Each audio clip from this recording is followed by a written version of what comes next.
బన్నీవాస్ గారు మొన్న ఒక ట్వీట్ చేశారు. 8 వారాల వరకు ఓటీటీకి ఇవ్వకండి మీ సినిమాని. అప్పటి వరకు అసలు ఇండస్ట్రీని బతికించలేము. థియేటర్ వ్యవస్థను కాపాడలేమన్నారు. కాపోతే బ్యాడ్ లక్ ఏంటంటే ఆయన తీసిన సింగిల్ సినిమాని 4 వారాలకి ఆయన ఇచ్చేసారు. అంటే ఇండస్ట్రీలో చెప్పడం వరకే గానీ, చేయడం వరకు ఎవరు అంటే ఏ ఇప్పుడు ప్రొడ్యూసర్ ముందు ఎప్పుడు ఎలా ఉంటది? అండర్ ప్రొడక్షన్‌లో ఉన్నప్పుడు మేమేం చేయలేము. హ్మ్.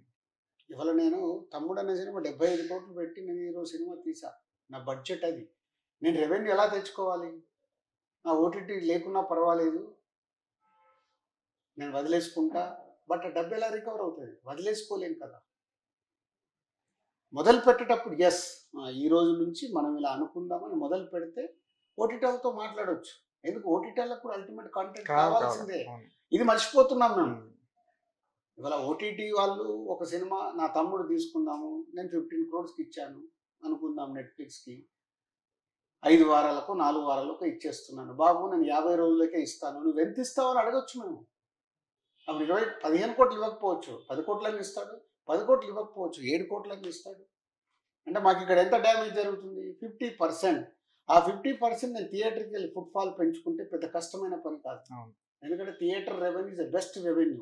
దాన్ని కిల్ చేసుకొని వేరే రెవెన్యూ వెనకాల పడిపోయాం. అవును. సో థియేటర్ రెవెన్యూ ఉంటేనే సినిమా.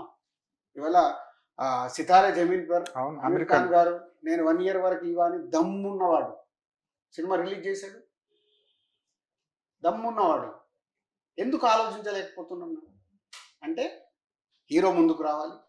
దాన్ని డైరెక్ట్ చేద్దాం అనుకున్న డైరెక్టర్ ముందుకు రావాలి. ప్రొడ్యూసర్. వాళ్ళిద్దరు ముందుకొస్తే ప్రొడ్యూసర్ ఈజీ. అవును. ఇప్పుడు ఈ ప్రొడ్యూసర్ వెళ్ళి వాళ్ళతో చెప్పుకోలేకనే కదా! ఈ ప్రొడ్యూసర్ చెప్పుకోగలిగితే ఇప్పుడు మొదలుపెట్టారు. మాకు వర్కౌట్ అవ్వట్లేదు. మాకు వర్కౌట్ అవ్వట్లేదు.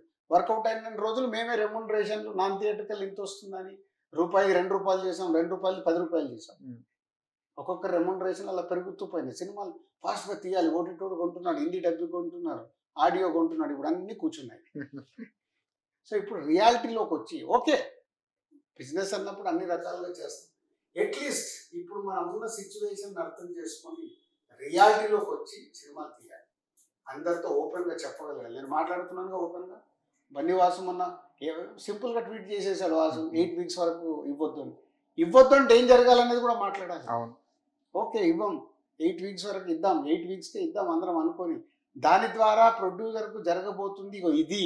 దీని ద్వారా అందరికీ అర్థమవ్వాలి. హీరోలకి, టెక్నీషియన్స్‌కి, హీరోయిన్‌లకి, డైరెక్టర్‌లకి ఓహో! ఇప్పుడు ఇంత సీన్ లేదు. మేమిలా అడగకూడదు. వచ్చిన తర్వాత అడుగుదాము. ప్రొడ్యూసర్ మీరు సినిమా తీయండి. మీకు ఒక రూపాయి మిగిలిన తర్వాత వచ్చింది మాకు ఇవ్వండి అని కమ్ టు ద ట్రాన్స్‌పరెన్సీ. నేను అందుకే తెలంగాణ స్టేట్‌ని ఎఫ్‌డీసీలో నిన్న మీటింగ్‌లో రన్ ట్రాక్ కావాలి ఫస్ట్ తెలంగాణ. ముందు చెయ్యండి. ఇక్కడికెళ్ళి మొదలు పెడదాం. ఎందుకంటే అక్కడ ఐయామ్ చైర్ పర్సన్. నేను చేయగలుగుతాను. నేను మా ఎండీ గారికి పిలిచి అదే చెప్పాను. హైదరాబాద్, తెలంగాణ స్టేట్‌ని నాకు రన్ ట్రాక్ కావాలండి. ఎంతమంది ఆడియన్స్ చూస్తున్నారు. గవర్నమెంట్‌కు జీఎస్టీ వస్తది. మా ప్రొడ్యూసర్‌లకు, మా యాక్టర్‌లకు, మా అందరికి ఒక క్లారిటీ వస్తది. రియాలిటీలో ఉంటారు ముందు. రియాలిటీలో ఉంటాం. ఫాల్స్ కలెక్షన్స్ ఉండవు. ఇగో ఇదే వచ్చింది. రన్ ట్రాక్ ఇవాళ ఓవర్‌సీస్‌ది మనకు రన్ ట్రాక్ వచ్చేస్తుంది. ఫాల్స్ నంబర్స్ రావే ఓవర్‌సీస్ నుంచి. మన దగ్గర ఎందుకు? అంత ఒక సిస్టమ్ చేయాలని ఐయామ్ ట్రైయింగ్. అక్కడ కూడా నేను ట్రై చేస్తున్నా. అది కూడా వచ్చిందనుకో ఇక వెళ్ళండి. లాస్ట్ టైమ్ మీరు ప్రెస్ మీట్‌లో కూడా చెప్పారు. ఫేక్ వ్యూస్ గురించి. ఫేక్ కలెక్షన్‌లే ఫేక్‌గా ఉంటున్నాయి. ఇప్పుడు ఒక టీజరు, ఒక ట్రైలరు వస్తే హీరో లోపల ఈగో కాదు సార్. నా నా టీజరు, నా ట్రైలరు తక్కువ టైంలో ఒక 10,000,000 కొట్టేయాలి, 20,000,000 కొట్టేయాలి. ఫ్యాన్స్‌ని ఖుషి చేయడానికైనా సరే. అక్కడే ఫేక్ ప్రొపగండా, ఫేక్ ప్రెస్టేజ్‌లకెళ్ళిపోతే, ఫాల్స్ ప్రెస్టేజ్‌లకెళ్ళిపోతే ఈ కలెక్షన్‌ల వరకు దాన్ని భరించగలరా మరి? ఇప్పుడు అదే కదా జరిగింది. హ్మ్. ఇటు ఒక సైడ్ ఈ డ్యామేజ్. అవును. ఇప్పుడు నేను మాట్లాడినయన్నీ ఒక సైడ్ ఈ డ్యామేజ్ అవును. జరుగుతున్నాయి. ఇంకో సైడ్ డ్యామేజ్ ఏంటి? ఫాల్స్‌లో బతుకుతున్నాం. అవును. ఒరిజినల్ రియాలిటీ నంబర్స్ తెలవట్లేదు. నంబర్స్ తెలవనప్పుడు నీ సినిమా ఎంత హైప్ ఉంది? ఇది నిజమా? ఇది కాదా? ఎప్పుడు తెలుస్తది?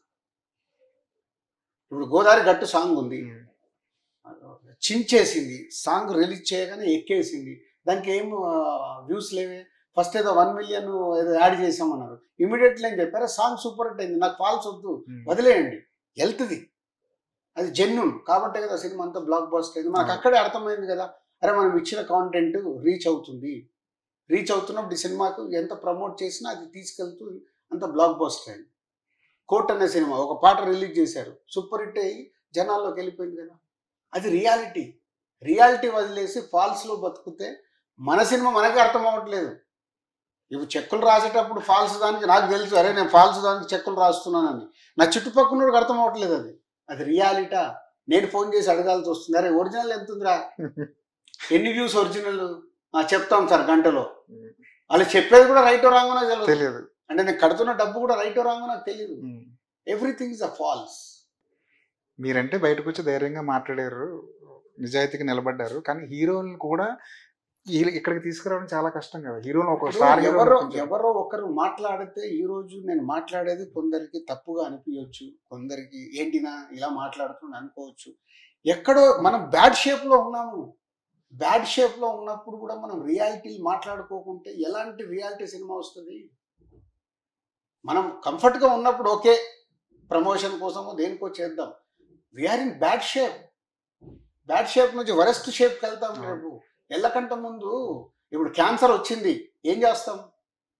పరిగెత్తుకుంటూ వెళ్ళి డాక్టర్కి నీకు క్యాన్సర్ ఉందని ఏం చేస్తాం? మనం ట్రీట్మెంట్ మొదలు పెడతాం. ఎందుకు?